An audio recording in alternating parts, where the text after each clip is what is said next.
Rois chapitre 21, nous lisions les versets 1. 1 Kings 21 verse 1. 1 Rois 21, verset 1, je lis au nom de Jésus-Christ de Nazareth. Après ces choses, voici ce qui arriva. Naboth de Gisraël avait une vigne à Gisraël, à côté du palais d'Akab, roi de Samarie. Et Akab parla ainsi à Naboth, cède-moi ta vigne, pour que j'en fasse un jardin potager, car elle est tout près de ma maison. Je te donnerai à la place une vigne meilleure, ou si cela te convient, je te paierai la valeur en argent. Mais Naboth répondit à Akab, que l'Éternel me garde de te donner l'héritage de mes pères. Akab rentra dans sa maison, triste et irrité, à cause de cette parole que lui avait dite Naboth de Gisraël. Je ne te donnerai pas l'héritage de mes pères. Et il se coucha sur son lit, détourna le visage et ne mangea rien. Tu peux lire le verset 14. 14. Et ils envoyèrent dire à Jézabel, Naboth a été lapidé et il est mort. Lorsque Jézabel apprit que Naboth avait été lapidé et qu'il était mort, elle dit à Akab, lève-toi, prends possession de la vigne de Naboth de Gisraël, qui a refusé de te la céder pour de l'argent, car Naboth n'est plus en vie, il est mort. Akab, attendant que Naboth était mort, se leva pour descendre à la vigne de Naboth de Gisraël, afin d'en prendre possession. Thank you, sister. God bless. Merci, ma sœur, que le Seigneur te bénisse. Le dimanche passé, je vous ai parlé dans ces contextes. Last Sunday I spoke about this story. Tu vas parler de l'obaki na roi Akab. We was talking about King Akab. Et Akab, lui, alingaki bilanga, azwa possession ya bilanga ya Naboth.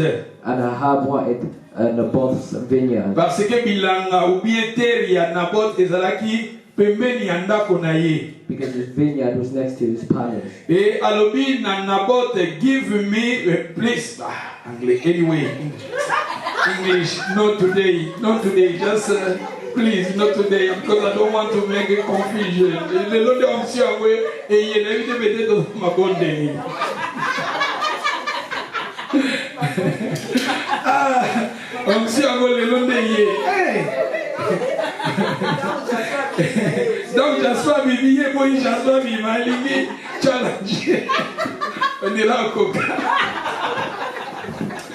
Anyway, Naboth alobi na Akab alobi na Naboth pesanga bilanga na yo. Ahab said to Naboth, give me your vineyard. Ou bien nakopesa yo mususu ya kitoko koleka. And I'll give you another one that is better. Ou bien nakopesa yo mbongo. Or I'll give you money. Naboth aboyaki na ye parce que ezalaki héritage oyo ye azwaki yango pa ya bapara na ye. But Naboth refused it because it was in his inheritance. Ezalaki héritage oyo azwaki yango pa bakoko na ye. It was his inheritance from his father. Balobi na biso Akab ntango ayokaki bongo. When Ahab heard that, Epesaki ye kanda. it made him angry. Epesaki ye kanda makasi. He was very angry. Balobi ki abandai kolia te. He wasn't eating. Akokolala na mbetu na ye. And he was sleeping on his Azoswa na bed. moto te. He didn't want to speak Et to sa anyone. femme Jezabel. And his wife Tanga Jezebel, moni ke Akab azaki na kanda. when she saw that Azaki na Ahab was mawa. upset, Atuni epona nini. she asked him why. Et ayebisi alobi ke a cause ya Naboth. And it was because of Naboth. Naboth aboko pesa ngai territoire na ye. Naboth didn't want to give him his Aboko land. pesa ngai bilanga na He ye. didn't want to give him his Abi bilanga vineyard. na koko pesa ngai yango te. He said he couldn't give Ko it to ezali ya him bapara na ye. because it belonged to his Et na parents. histoire wana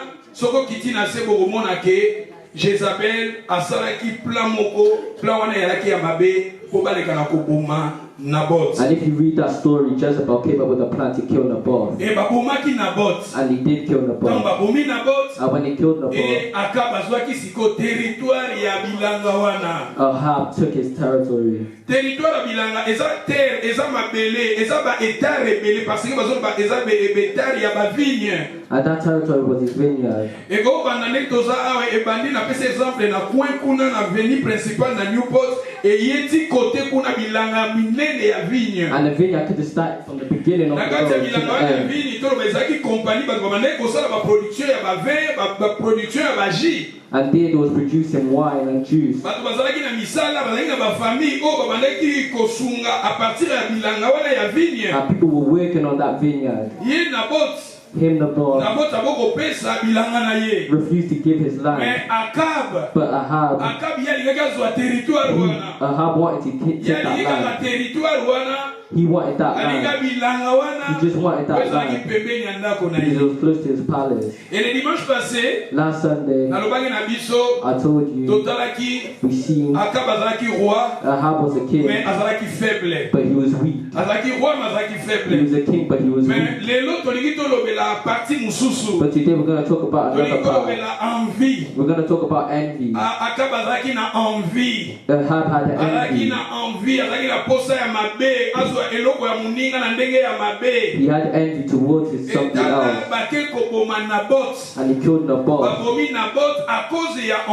And he killed Naboth because of envy.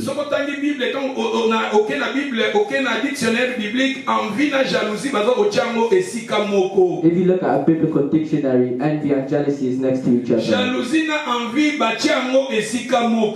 and envy is next to each other.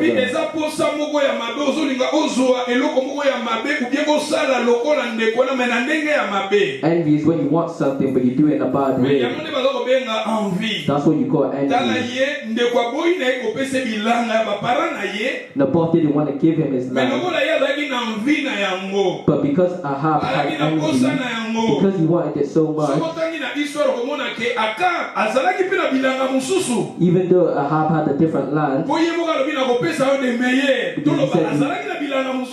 would give it to him.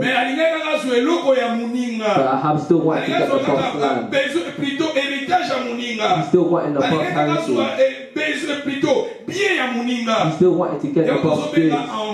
That is what's called envy. In the Bible, God refuses us to have envy. You want to be like something else. You want to be like something else. You want to buy something else. When it becomes bad, that's bad. When you can't do it. When you can't do it, that's envy. That's called envy. Envy is bad. Alléluia. Alléluia. C'est ça, he killed someone because of envy. He killed Naboth because of envy. Ahab envy Naboth. That's what he killed. Us people of God shouldn't envy others. We shouldn't envy others. Eloko mona ki pa ser wana ou bien mona ki pa camarade na yo zolinga à tout prix osala pozwa yango kaka soki komi na ndenge ya mabe wana ne komi mabe. We shouldn't envy what other people have because that is bad. Tala akeko boma moto bakeko boma Naboth à cause ya envie. They killed Naboth because of envy. À cause ya envie. Envie est classée parmi les œuvres de la chair. Envy is classed as the works of the envie flesh. est la katina biso, katina bato envie. Ça se trouve au-dedans de nous. It's inside of us. We can read Totanga dans le livre des Galates. Nous allons lire dans le livre des Galates. Let's read Galatians chapitre 5. 5. Nous commençons dans le verset 18. 18. Galatians 5:18. Okabola maine bale yawe yobongwalite atana katina moto na yebina kolonga nani yakoki kosunga lokola yo mosantu yonde zambe na bomoy yobongwalite o kumama yawe kumama papa kumama nzambe nanguya kumama yawe kumama papa, kumama nzambe nanguya, kumama yawe. Fololo ya bolingo na yeko bonzela yo, papa yo simbi mitema, yo bomwanite o. Nous lisions dans le livre des Galates, chapitre 5, verset 18. Galates 5, 18. Si vous êtes conduits par l'Esprit, vous n'êtes point sous la loi. Or, les œuvres de la chair sont manifestes. Ce sont les impudicités. On nous a dit l'impudicité. In English, they say adultery. After adultery, next is l'impureté. L'impureté, that English they say fornication. Fornication. After that, in French. La dissolution. After in English. Uncleanness. Cleanness. L'idolâtrie. Idolatry in English. Lasciviousness. After that, la magie. Magie. Witchcraft. After magie, les inimitiés. In English. Hatred. After that, les querelles. In English. Emulation. Emulation. After that, les jalousies. Jalousie in English. Jealousy. Jalousie. After that, les animosités. In English. Wrath. Wrath. After that, les disputes. Dispute in English. Strife. After that, les divisions. Division in English. Sedition. After that, in French. Les sectes. In English. Heresy. After that, in French. L'envie. L'envie in English. Envy. L'ivrognerie. L'ivrognerie. C'est ça, j'ai aimé là où le 21, là où la Bible nous dit envie. I like verse 21 where it says envy. Envie, c'est ça, et ça classé parmi les œuvres de la chair. Envy is classed as the works of the C'est-à-dire, on flesh. peut dire, les œuvres de la chair, et zarakati na moto nyonso. We could say the works of the flesh is inside all of us. Everybody in our life, we have that things in our life. We need to be careful. Dans nos vies, les œuvres de la chair, ça se trouve en nous. The works of the flesh is found inside. Regardez, la Bible nous dit ici l'envie. Look what the Bible says. It Et says regardez envy. là-bas, Akab, il était envié, Abaké Kobomamoto, à cause de envie. And we can see that Ahab killed Naboth because of envy. Et terminabiso Ezali, notre société est comparée à l'époque d'Akab. And our topic is our society compared to the time of Dans Ahab. notre société, beaucoup de gens t'osaraka envier. In today's society, lots of people have envy. Va te peler dans notre société, nous sommes enviés. Lots of people in today's Nous society sommes have envier envy. les autres. We envy others Okoma lokola to ye. be like them. Nakoma lokola ye. Et okoko kozala na ba ils appellent na koza ko envier mutu, nakoma lokola mutu na sens positif. You can envy someone in a positive way. Peut-être na kopesa na kati ya classe, your friend as a clever, you also go work, he has with the face. Olubinga pe na go work very hard. Nazala maybe the face. What is a mabete? What is a ndenge moko positif? Like in school, you could envy to be the best like somebody else. Olingo koma lokola ye me ozo sala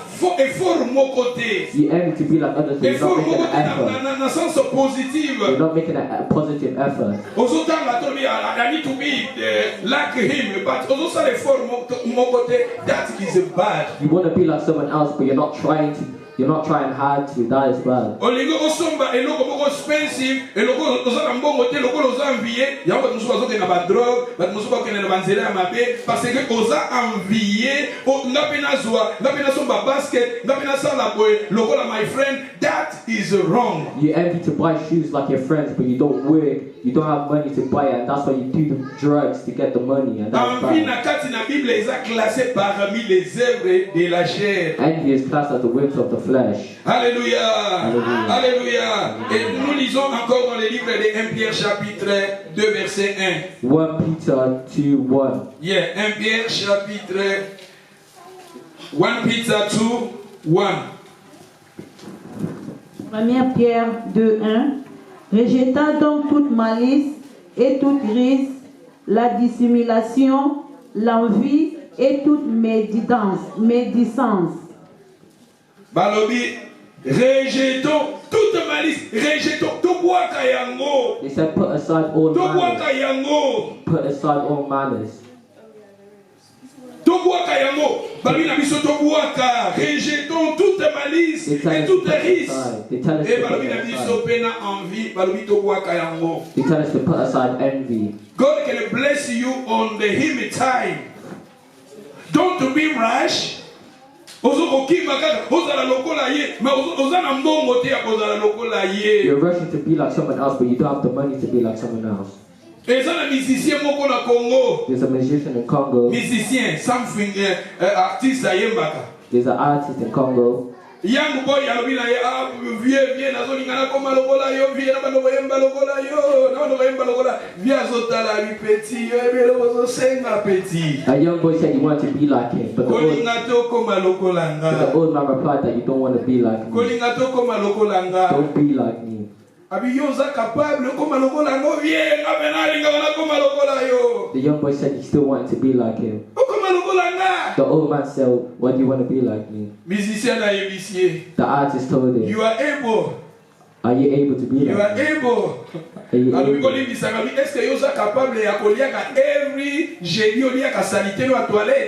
you able to eat the toilet every Thursday?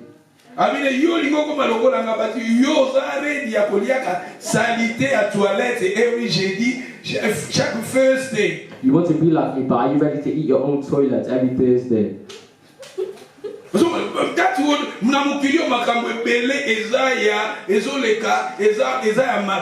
this world, so many things goes on. Work hard. Work hard. Stay with what you have. Be happy with that things you have. Be happy with what and you another have. one, walk slowly, God can bless you on the time. Don't Don't try to feel like someone you need to be with me. Similar, be careful. Don't try to be like someone else. You don't know their life. Too many things goes on in this world. So many bad things goes on in this world.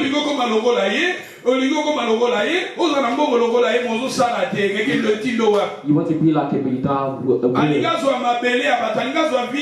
You want to take someone's land, someone's vineyard. And when they say they're going to kill the person, you're going to leave. Because you want to be like them. My friend,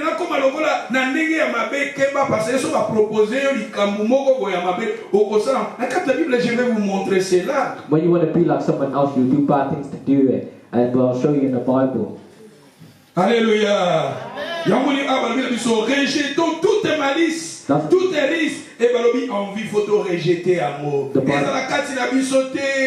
Put aside malice and envy. It shouldn't be aside of us. Dans mon verset, désirez comme des enfants nouveau-nés, les luttes spirituels, et pire afin par lui, vous croissez pour les salis.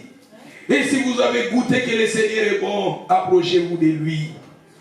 Envie est dans la carte de bisoté. Envy shouldn't be inside of us. Parce que envie est que tinda yo na banzela ya mabe. Because envy will send you on the wrong path. Envie est que tinda na banzela ya mabe. Envy will send you on the wrong path. Ba te belé lelo bazana ba problème na ba vie parce que à cause envie. People have problems in their life because of envy. Ndeko la ngina mabonde na pesa biso passage mo na carte na Bible kaka ya roi Akab. When we was fasting, I gave you a verse in the Bible about Ahab.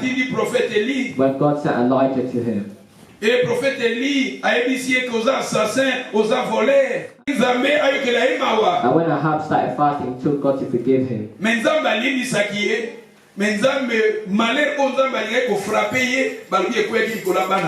God forgave him, but the punishment he was going to punish him with, he's going to punish his children with. Papa enviaki bilanga bato et babomaki muta bato bana bazoko subir malédiction frappe. Ahab's children were meant to be innocent, but now they have to take their father's punishment. Many people are in prison because of envy. People have problems with their health because of envy. People's records in the UK have envy because of envy. Envy is not good in the Bible. Jealousy is not good in the Bible. Children of God, these things should be far from us. Let's read Psalms 37:1. Psalm 37, verset 1. Psalm 37:1. Ne t'irrite pas contre les méchants, n'envie pas ceux qui font le mal. N'envie pas ceux qui font le mal. Don't be envious of evil. N'envie pas ceux qui font le mal. Don't be envious over evil. N'envie pas ceux qui font le mal. Don't be envious over I need evil. everybody to say, to repeat in this word in English. First, we need to say in the French, And the second we will say that in English. The first one we need to say that in French. N'envie pas ceux qui font le mal. Come on. Again. N'envie pas ceux qui font le mal. But that in English, Jasper. In English they say. Don't be envious against evil workers. Don't be envious towards evil workers.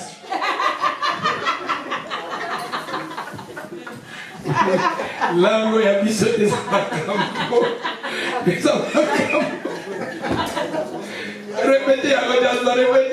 Don't be envious towards evil workers. Again. Don't be envious towards evil workers. Again. Don't be envious towards evil workers.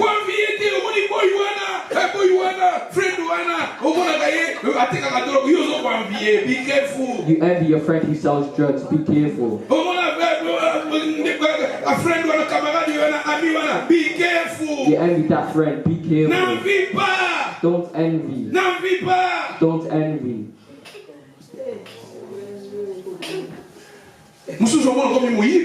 Some people become thieves because you envy someone.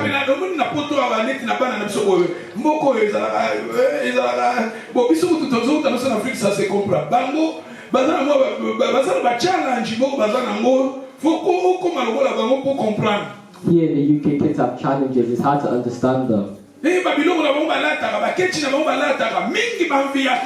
The stuff they wear, they envy. They usually watch their other friends and envy what they have.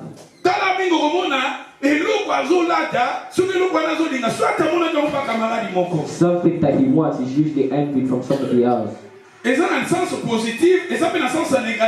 positives to it, but also negatives. I'm talking about the negative side. Tout ça y est dans la prima ça va boire prima ma friend na ye surtout so ka yo ngi ba friend ba lo ngi ba prima ba ko la tangote ye pas lui que I can never. That's like if the friends wear night, they don't want to wear any other clothes except from night. That's what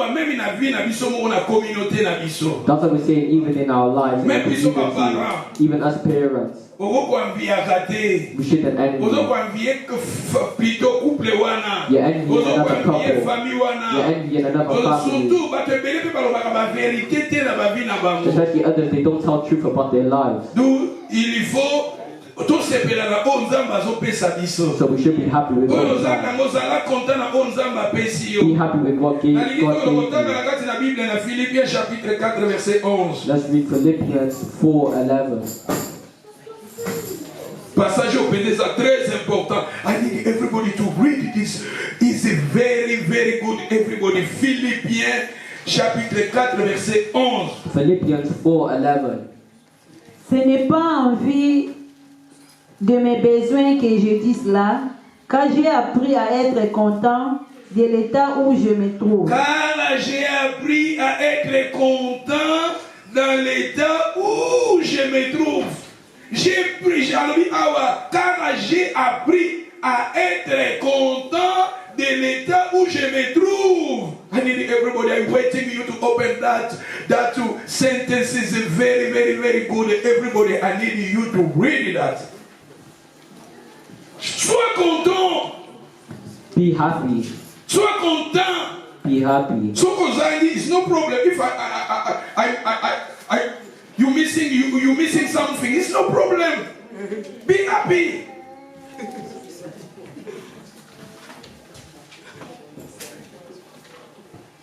Parce que ce qu'on comme na complexe ya infériorité et que tinda yo na makambo belé ya mabe. If you have a complex of inferiority, you start to do other things which are not good. So que c'est yo ola te logo mogo même ya primatis no problem. If you have to wear something from Primax, it's not bad. It's no problem. From TK Maxx, it's not bad. Because your friend is using something the night you need to work hard, maybe to steal money because you need to buy Nike for a Nike 150 and 200. You have no 200, but you rush it just to do that. If you have no money, that is no problem. But sometimes to our life, we're missing. But don't be rash. Anyway, on s'y en réseau like ça, ils ont collabé. Oui. C'est-à-dire, maman, continue à l'obéir. Tu peux répéter cela. Bandela maman. Je n'ai pas envie de mes besoins que je dis cela, car j'ai appris à être content de l'état où je me trouve. Je sais vivre dans l'humiliation. Je sais vivre dans l'humiliation. Je sais vivre dans l'humiliation. Tu vois ici, apôtre Paul le disait ici, je sais vivre dans l'humiliation. In English they say, Paul said that I know how to live in humiliation. Yeah, after that I say na French maman. Et je sais vivre dans l'abondance. Je sais vivre dans l'abondance. If you have money abundance, it's no problem that you can be happy. But sometimes nzamba linga la peto zanga, nzamba l'exception ba mama moko pe ozangi, mais biso bana na nzambe il faut vivre na climat nyonso na température nyonso. Sometimes God likes us to not have things, but we as Christians need to learn how to live in every sort of environment. Hallelujah. Sister, continue balobini. En tout et partout, j'ai appris à être rassasié et avoir faim. Vivre partout. I know how to live everywhere.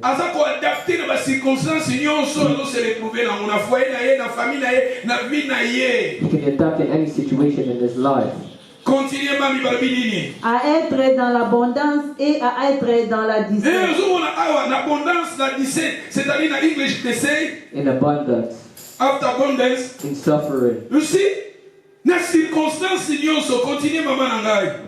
Je puis tout par celui qui me fortifie. I can do all things in Christ who strengthens me. 14. Cependant, vous avez bien fait de prendre part à ma détresse. Continue in English.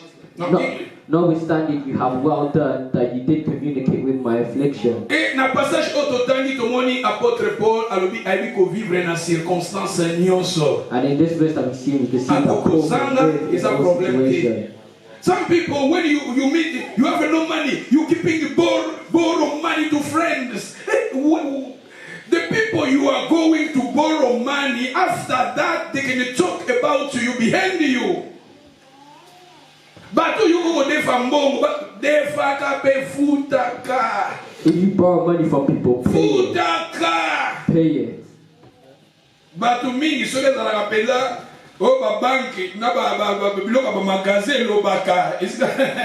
Whether they let to go la obakaraki e bona ninyo ya next. Ninyo ya shopping ya next. Obakaraki e bona batu ba ko defsa bambo na banda. Wewe ba go. Je mets providence. Bango ba na ben tere bele ba pesi o kaka o ba pesi o 500 mais mbongo ba kozwa. O na double nango.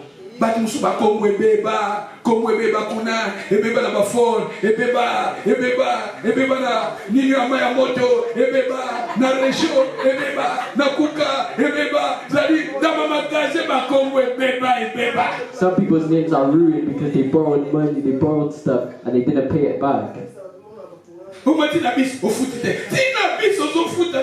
Even on the bus, people don't want to pay. C'est-à-dire que tout ce we're saying that as children of God should be careful. We should adapt to the circumstances in our lives. You want to take something like it. Un jour, frère, moi,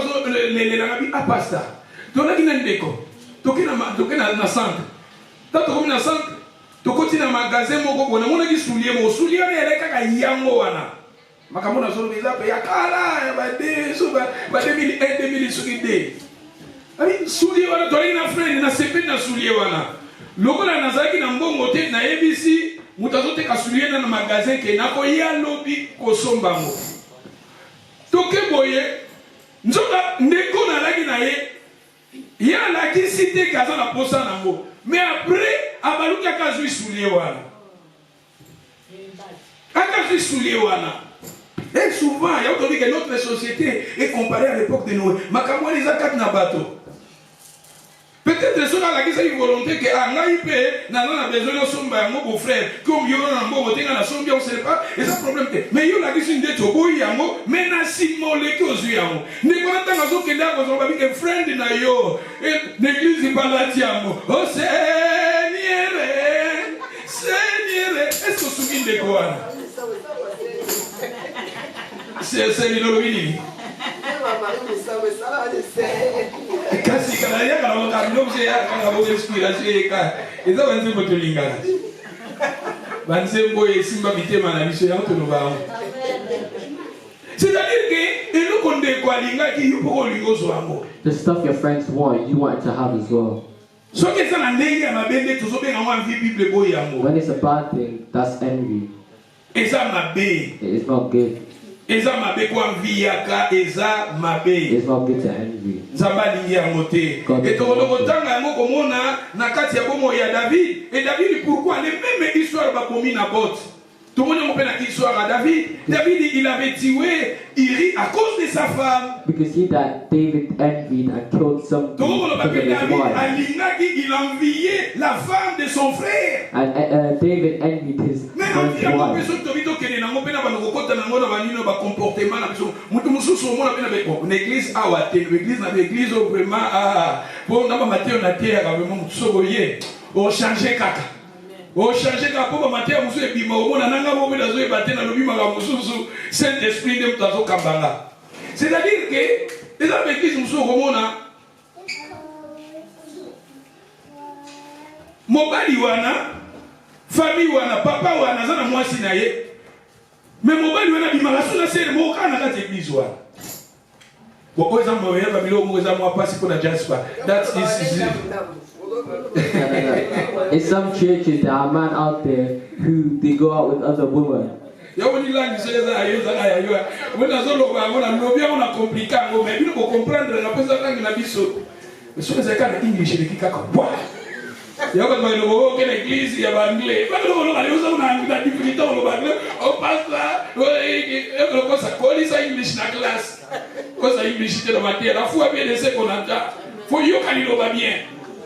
Pour ma musu nazo lo bango na facilité lo pesa langi na biso même na ko lo bango na difficulté mais yo comprendre ngo pesa langi na yo yo ko mindele za ka langi na bango ko kele taba ba Belgique wala ancien période zo lo ba bango bazo fanda na Belgique mais côté bazo lo baso ni langue so espagnol so ni flamand batangi saka na flamand abi ko to opera déjà pasta comme ko lo ba déjà abi pasta opera awa.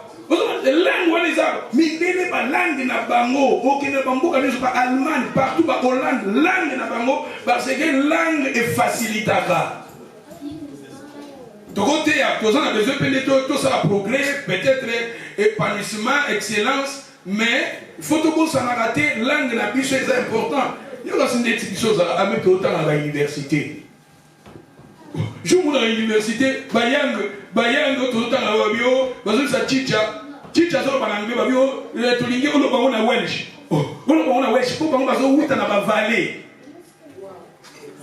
bani ba yo bango na di Welsh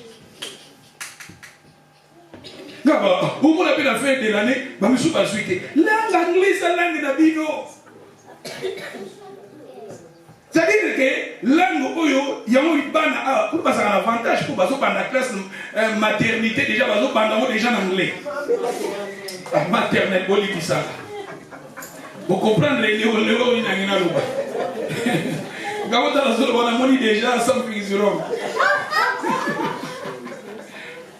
Donc langue est très important de nyanga no bi awa okomona na kati ya moto na église mususu na église na biso makambo ya langate esika nazo kamba mapona bi ndenga na kamba église na molimo santu mutakamba biso makambo so komona muto sali on na lobia o sali on na lobia po molimo santu nde muto azo kamba biso c'est-à-dire komona na église komona brother wana bazana relationship na sister wana bazana relationship na brother wana.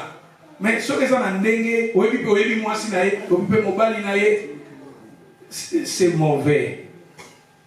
Just what you can say now.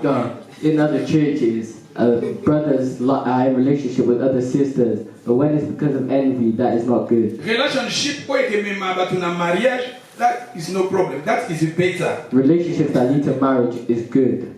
Mutu nakati na church omoni sister mogaza free, brother mogaza free, bomoni bobala na bino, that is no problem. If a brother or sister in the church is single and you decide to marry, that is not bad. Même dans notre communauté, c'est la communauté mususu dans la rappel au moment mususu na communauté Londres, Équateur, et ça va quartier dans Londres, Équateur. Oh, Équateur, ce qui n'y a pas avec la monnaie. Avec la monnaie. Ce qui est Bandaka, ce qui est Équateur, ce qui est. C'est-à-dire que nous avons récupéré. Yo tiki mobile, il tiki va récupérer. Bon, pour récupérer, maintenant, on va péter ça, on peut m'abbêter. Bon, yo tiki le mobile, il est important sa mobilité. Nous avons récupéré, ça peut m'abbêter. On tiki peut moi aussi. D'être vachi. Vachi. Vachi. Vachi na kata Bible. Reine vachi. Nazo ba vachi na Bible. Abane ko finga mobile, ko yokisa mobile soli. Mobile raki roi.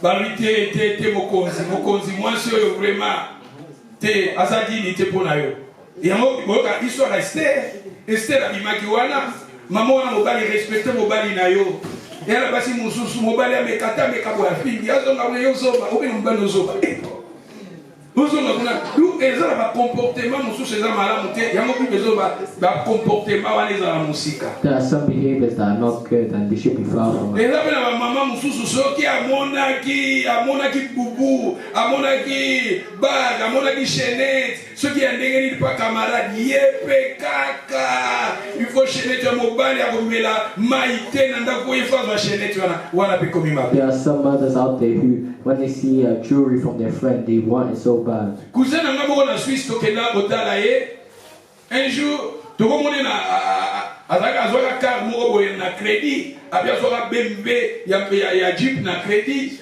alobi na communauté bato bakomi koloba mais abi bato bayebi te nga nazosouffrir kofuta babila wa ezeloba crédit ceux qui chaque les 5 il faut na bunda na futa mais quelque part créer ba envie et créer ba critique donc quelque part tout ça ba tout envie ya kabatote c'est plein na oyo wana ngo. Don't envy others, be happy with what you have. Alléluia.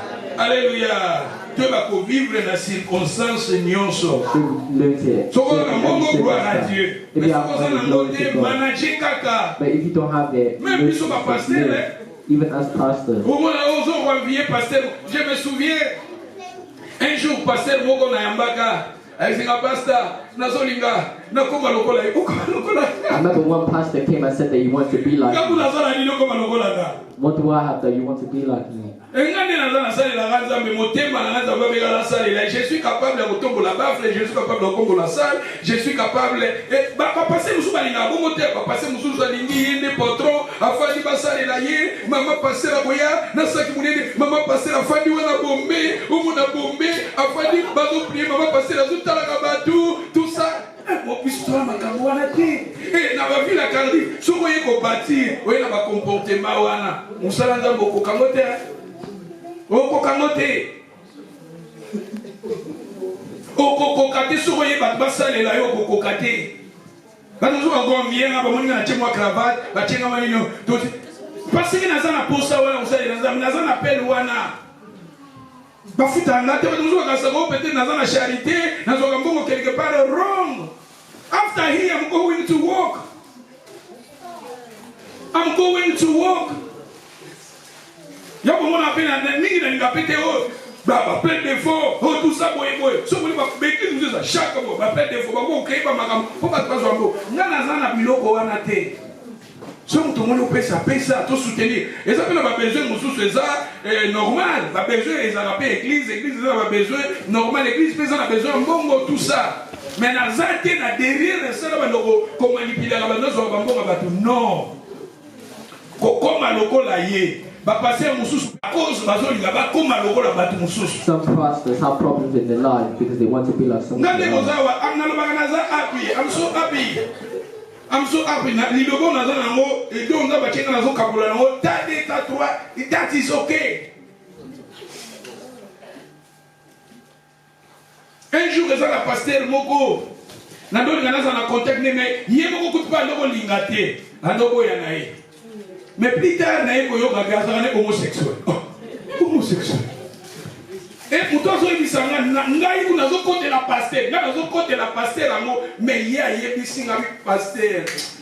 Moi, ya zakina yé. C'est azakina yé na yé ma na zo loba. homosexuel.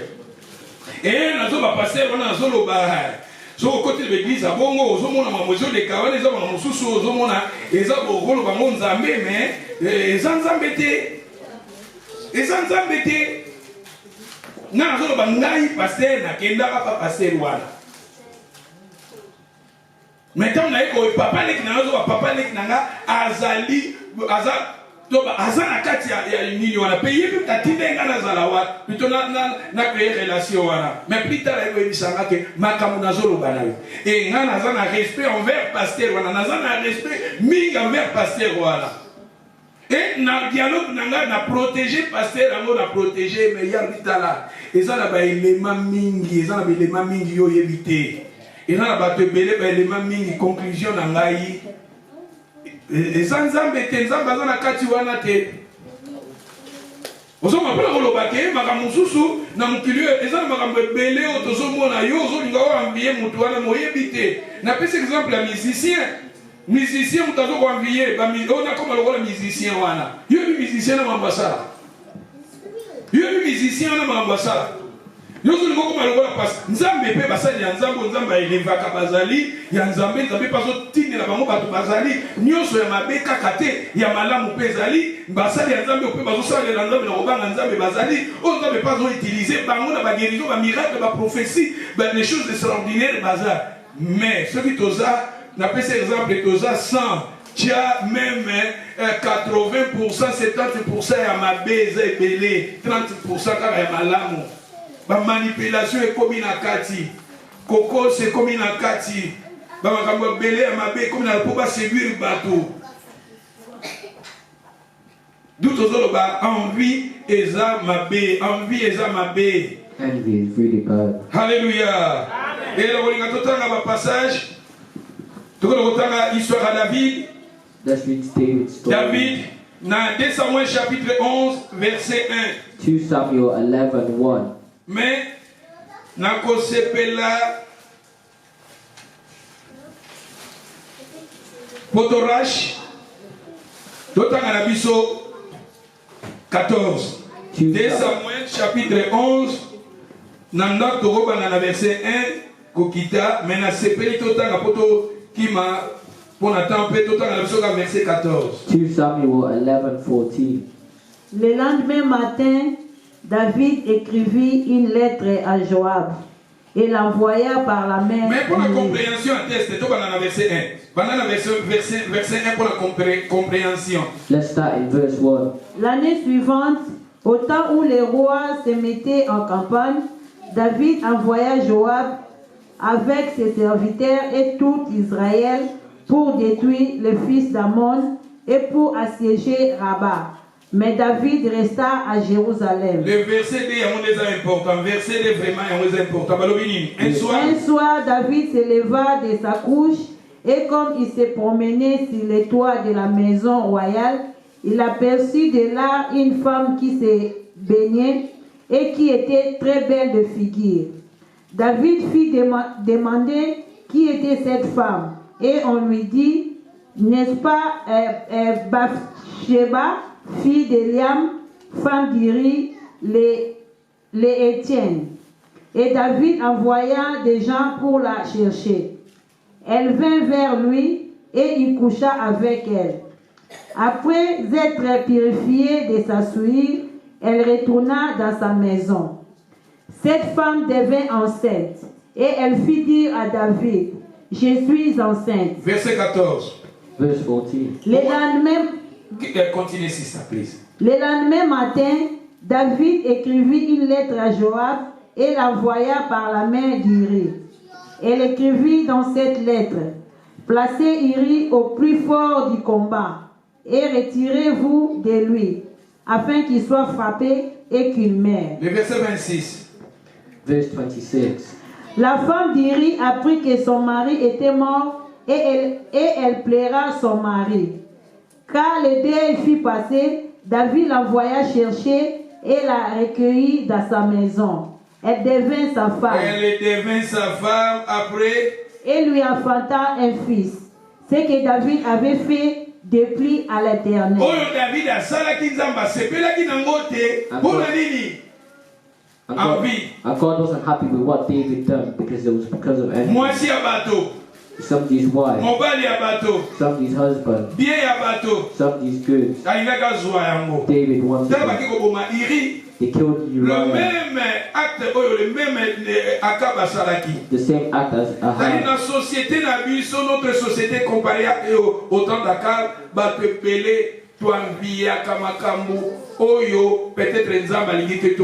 Today's society is compared to the time of Ahab, and people envy what others have. Alléluia.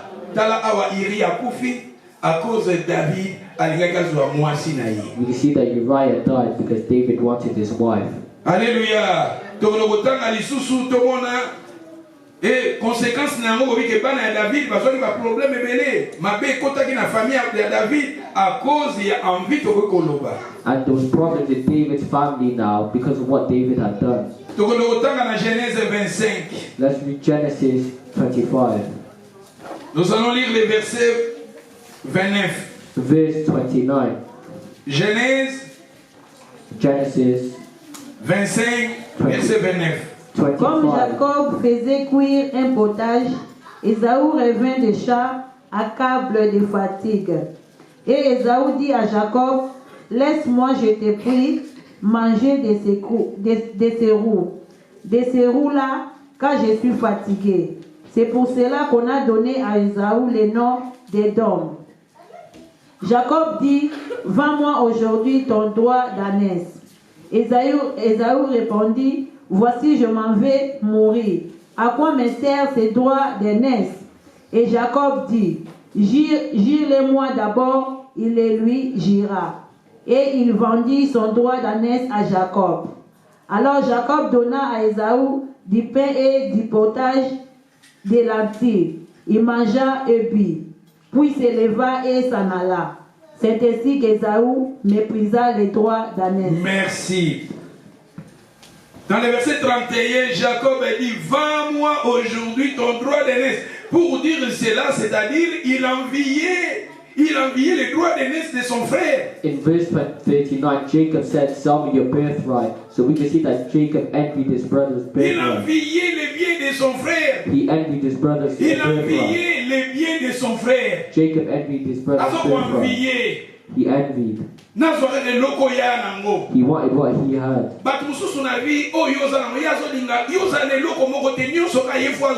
Some people in life don't like you having things. They just want themselves to get it. Especially in people's families.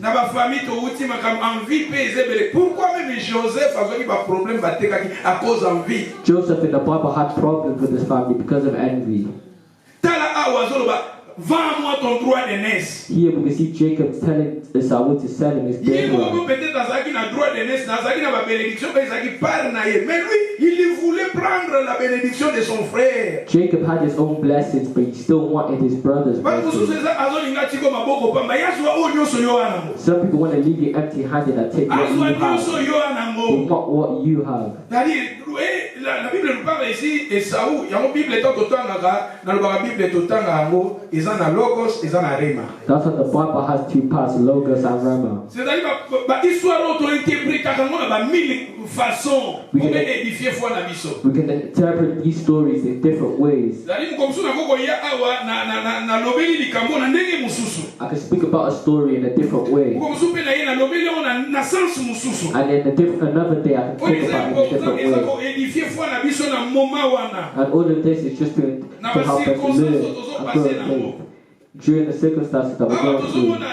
Joseph, plutôt Jacob, le droit d'aînesse de son frère. We can see that Jacob envied his brother's birthright. Et le col a dit, vends-moi ton. Et là, nous avons vu tant aux arabes, même dès dans la société, comportement and we need to know people's behaviors in life. Because you could be with that person, but you envy what you have.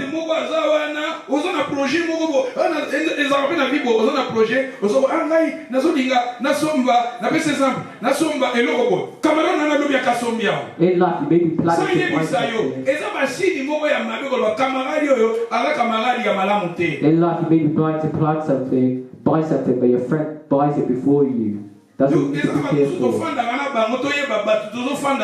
We need to know who we're with.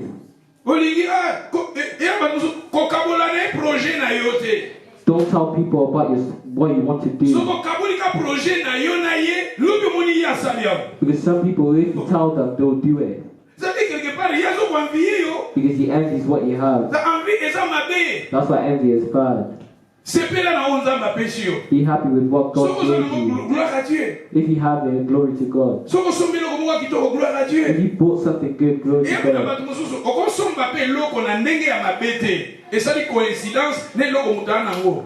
Sometimes you can buy something not out of envy and it's the same as somebody else.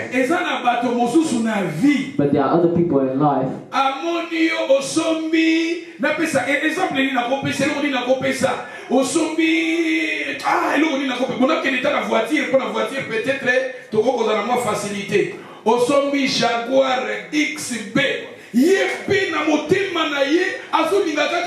Jaguar XB. You could buy a Jaguar XB and somebody else buys the same one. X5, no! He wants the same one as his friend.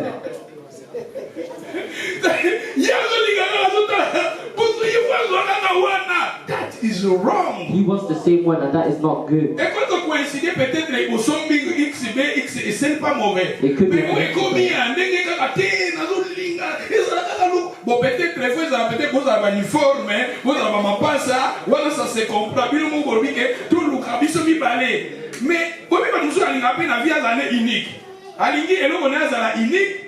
tout ça, mais friend na yo wana Yesu ba komi convier yo. Some people like to be unique, but their friends envy them. But musupe ba bana na bango kufa bongo hein. Some people's marriages are ruined because of that. Etaka yebisi ami moko boy, ami wana lokola yena a komi kaka créer un problème pour a broke your relationship. Some people break their relationship because of that. Envie pour moi awa Joseph awa Jacob. Et Azaki envié ya frère naïe. Because he Jacob envied his brother. Et ceux qui toquent dans verset, tout dans Genèse 27, tout le monde a maintenant, Azaki a envié son frère. Regardez maintenant occasion et à BBC identité wana Genèse 27. Genesis 27. Genèse 27, nous allons lire dans les versets. On peut commencer même dans les versets 6. Hein? Genesis 27, verset 6. Après. Verset 6. Puis Rebecca dit à Jacob, son fils, voici j'ai attendu ton père qui parlait ainsi à Ésaü, ton frère. Apporte-moi du gibier et fais-moi un mets que je mangerai. Et je te bénirai devant l'Éternel avant ma mort. Maintenant, mon fils, écoute ma voix à l'égard de ce que je te commande. Va me prendre au troupeau des bons chevreaux. J'en ferai pour ton père un mets comme il aime. Et tu les porteras à manger à ton père, afin qu'il te bénisse avant sa mort. Lis le verset 15. Read verse 15. Ensuite, Rebecca prit les vêtements d'Ésaü, son fils. Rebecca, il a pris les vêtements de qui? D'Ésaü, son frère aîné. Tu vois l'envie, comme il enviait au début déjà, il avait dit à son frère, vends-moi ton droit d'aînesse. Et regardez maintenant occasion Awa. Il voulait maintenant prendre aussi la bénédiction. Jacob envied his brother's papa préparé, Jacob a préparé un mot pour la moine Esaü avec première année. Mais le coup là, il y a na kati na azalika kana zuwa wana, azalika na posa wana zuwa. Esaü tika na maboko pamba. Yazwa nyonso. Jacob wanted to take all of his brother's blessings. Et continue sister. Plus beau qui se trouvait à la maison, et elle le fit mettre à Jacob, son fils cadet. Elle couvrit ses mains de la peau des chevreaux et son cou qui était sans poil. Et elle plaça dans la maison de Jacob, son fils. Lis le verset 19. Jacob répondit à son père, je suis Ésaü, ton fils aîné. Et est-ce qu'il était Ésaü, son fils aîné? Non. Alors je suis Ésaü, ton fils aîné. You can see that Jacob said, I am Esau. Envie. Envy. Parce que mon dit ah bon, si on a une malédiction, est-ce qu'il y a une malédiction? If it was a curse, he wouldn't. Est-ce que ah so il dit bon, il y a na modiri, il y a une ngozwango. If Isaac wanted to place his son, Jacob didn't want to take it. À cause d'envie. This was because of envy. Let's be happy with what God has given us. Gloire à Dieu. If you don't have it, glory be to God. Gloire à Dieu. If you have it, glory be to God. But don't try to be like somebody else. Don't try to be like a sister. Don't try to be like your brother. Be careful. There are many things. People are dying because of envy. They sold Joseph because of envy. 2 Kings. 2 Kings 5. Verse 20. Géasi, serviteur d'Élysée, homme de Dieu, s'est dit en lui-même: voici mon maître a ménagé Naaman, c'est Syrien, et n'accepta pas de sa main ce qu'il avait apporté. L'Éternel est vivant. Je vais courir après lui, et j'en obtiendrai quelque chose. Naaman aussi, il a envié. L'histoire de Naaman a eu pas Élisée. Élisée a bon média, il a maladie à lèpre.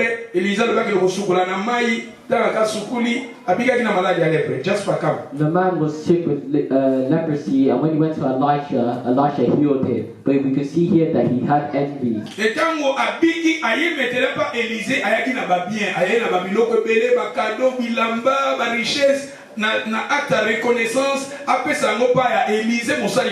When he was healed, he wanted to give Elisha treasure and gold and clothes. It wasn't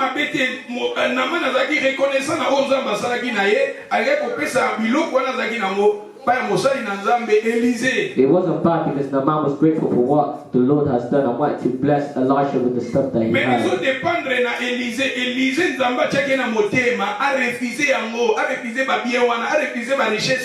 But God put in Elisha's heart to refuse all those gifts. Mais Géasi azaki wana. But Géasi was there.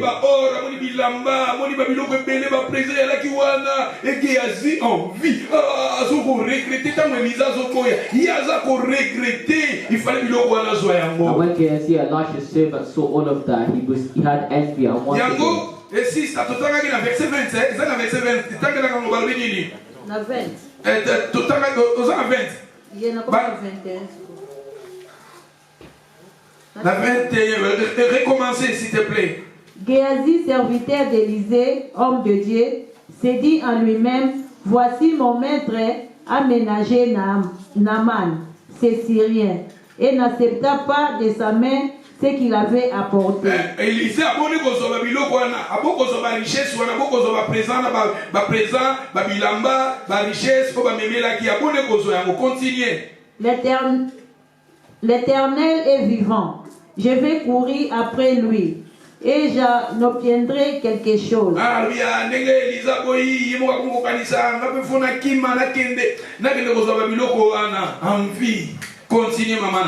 Et Géasi courut après Naaman.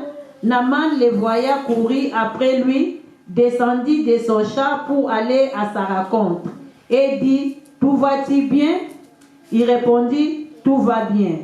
Mon maître m'envoie de dire: voici, il vient d'arriver. Mon maître m'envoie de te dire: azokosa. Azokosa parce que mon envie n'est pas olingi kozo biloko wana. Olingi kozo eloko wana, nazala na eloko wana, nazala na mbongo wana, nazala na shoes wana, nazala na voiture wana, nazala na promotion, nazala na position, nasomba eloko wana. Soki eza na ndenge ya malamu Nzambe apesi yo mbongo somba na yo ozala na ome. Soki oza na moto komi kolingo osala makasi, osala makambo moko ya mabe, pozwa kaka eloko wana ekomi mabe.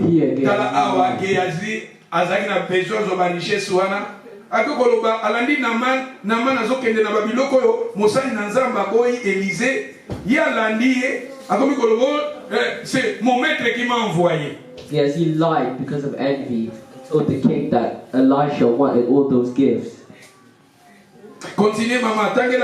Après cela, nous sommes dans les versets. Tu peux lire le verset 23. Naaman dit comme ça, et il sera des talents d'argent dans deux sacs. Donna des habits de rechange et le fit porter devant Géasi par deux de ses serviteurs. Arrivé à la colline, Géasi les prit de leurs mains et les déposa dans la maison. On a fait exemple. Naaman a une église. Nzamba bidisi ayena babien pour appeler sa tolobité babien na yozonga nango Élisée a boye kozwa babien wana parce que bobi ndenge la basali na Nzambe bazalaka boye basali na Nzambe lokoso ya mbongo basali na Nzambe Élisée pour na ko garder réputation na ye aboyaki moso na Nzambe pe Nzamba ko tindo na likambo moko tali obisero alobaka mingi ndeko akritika ba église akritika ba pasteur Saint-Esprit alobia te kozwa eloko na ete kozwa bien na ete. You can see that Elisha refused the gifts. He told him to return with them. But when Naaman was returning with his gifts, Gehazi was there. He's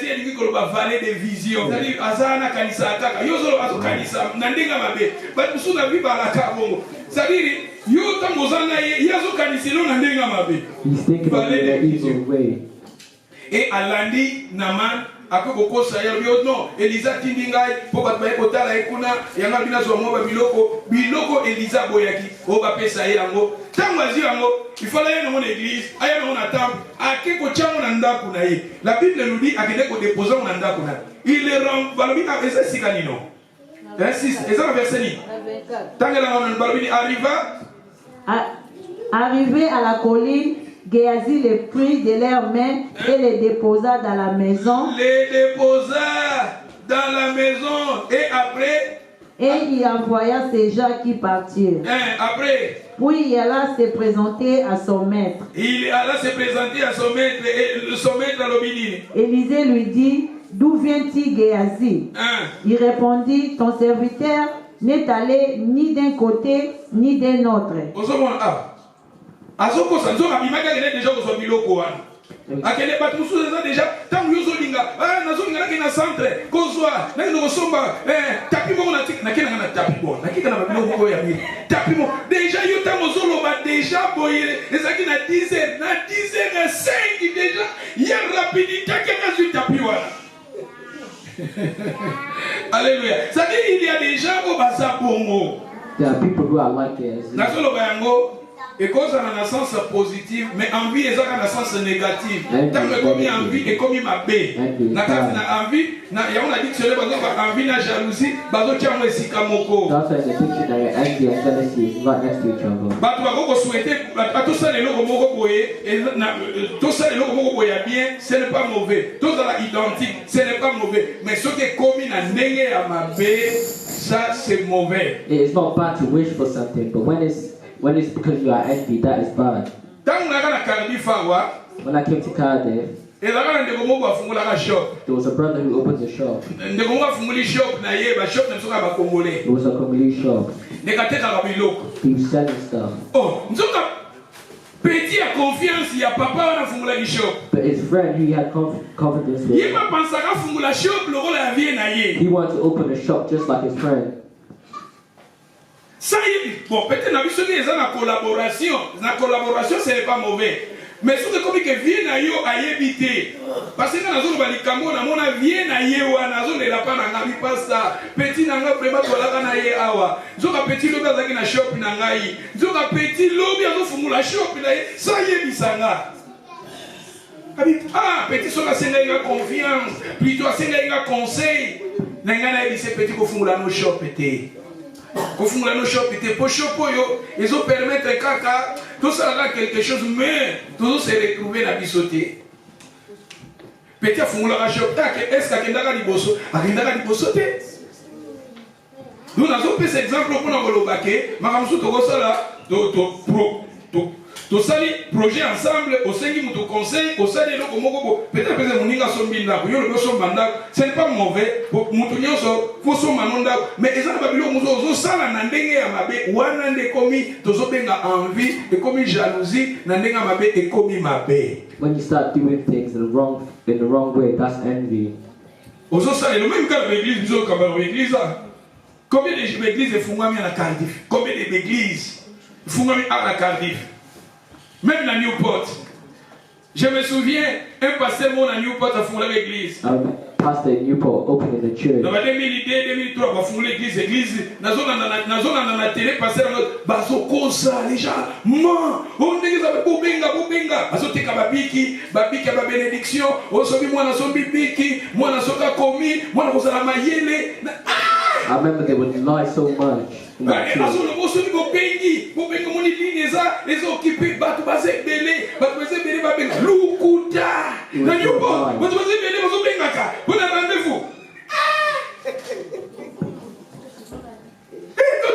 sont là.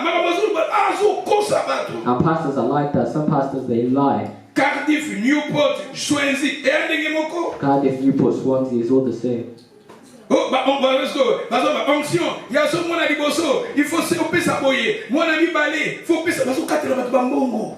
Biki, est-ce que moi on a joué Biki? Même là pasteur, je vous dis la vérité. Bozo mon angawa. Voilà, na mama musu na zotanga na université. Ceux qui courent na tangi à monter. Na tangi à monter. Na quoi échouer. Na quoi échouer. Mais on sait là. Oui, et quand on a likambo, na mona un jour.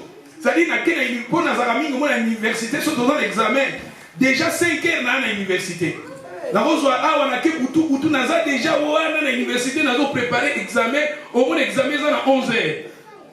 Donc, il y a un professeur après ça, il après ça, qui court après ça, qui attend ça, qui on a préparé Kayango. Et là, il y a un chapitre, nous avons tenté à préparer Yango.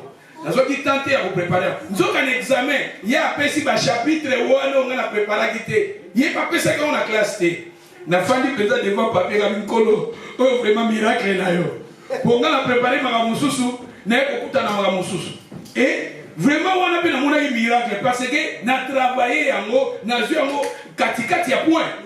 C'est-à-dire que nous avons préparé tout ça, il y a des circonstances, mais you don't want to read tout ça au lieu passé. On peut passer. C'est-à-dire que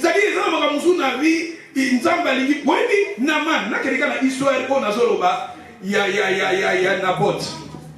Naboth, comment Naboth est production? Naboth means production. Naboth est produit, you can interpret as someone who is working, who is not lazy. Somebody is working. You envy someone who is working, but you want to be like him. But you are not working yourself. The person who you envy is working hard.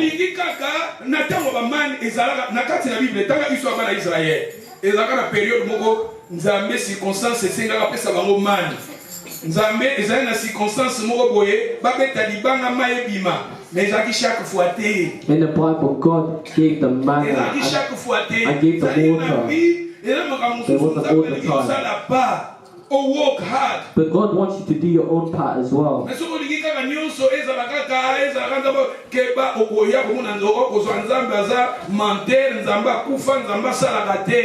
want everything to be done by God alone, then you'll start to question God. You need to work for yourself. Mais la Bible nous dit dans l'histoire d'Isaac, Isaac travailla, il sema, il récolta au centuple. God gave Isaac promises, but we can see in the Bible that Isaac worked for them as well. So when you give money, work. If you want money, work. So because of the best, work. If you want to be the best, work. Do something. Do something. You're so lazy and you're thinking to have something. That is wrong. You're lazy and you think you'll get anything from it. No, one is wrong. No, work hard. You need to work hard. Work hard. You need to work hard. Work hard. Stand up. Keep going. If you fail, you need to stand up and go again. No, wake up and continue. God doesn't want you to fall and start crying. He wants you to stand up and go again. We can see Gehazi here. We can see because Gehazi had envy, he was cursed and his descendants. His descendants had leprosy. Just because Gehazi had envy. Alléluia. Alléluia. Tout travailler. To work. Be happy with what God gave you. Work hard. If you don't have it today, work hard. Because God will give it to you in the future. But when you want to take it from the wrong way, when you want to take something that your brother has in the wrong way, that's not good. Joseph, they sold him. Abel abomaki déconné Caïn. Caïn abomaki Abel à cause il y a envie. If you read the Bible, Cain killed his brother Abel because of envy. Caïn abomaki Abel. Cain killed Abel. À cause de jalousie, envie. Because of jealousy and envy. Babiloko eza mingi na ba famille. This stuff is usually in the family. It's in many people's families. Yasobi lupango bo. Yasobi lupango na gombe. Yoki no songa na gombe so okoka. Mais yo za na mbongo gombe te, oza na mbongo ya lemba, sombata na lemba, lemba pesa mabete. Bon, makamso ya na nga yeka automatique, ya ko comprendre. Yo moni somba na ta na njili, somba na njili te, yo zo mona ko sombi na njili, eza no bala bakiti si yo, eza na mona, yo za na mbongo gombe. Yo iba mpanga gombe so eza combien? Nazo na babiloko moko te, yo zo te, kai, fona somba kana gombe peut-être yé ezaki héritage à leur père, à la vie par na ya bagisa sombelo ko mususu. Ça dit tozo kene na exemple moko pona koloba ke ndeko muso akosomba eloko moko peut-être zo kute bo yo na montant wana te. Somba na montant yo za na ngo. A brother could buy something. Is above your budget, but you want to have it. And then when you go into debt to get those things, you don't want to pay it off. Some people don't want to go to church because they have debts to pay. They have debts to pay.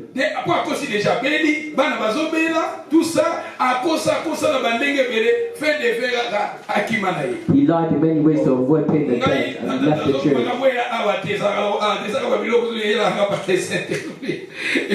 Je pense que je m'arrête ici, le Seigneur vous bénisse. Alléluia. Moi je pense que je m'arrête ici. Il y aura pour la mission.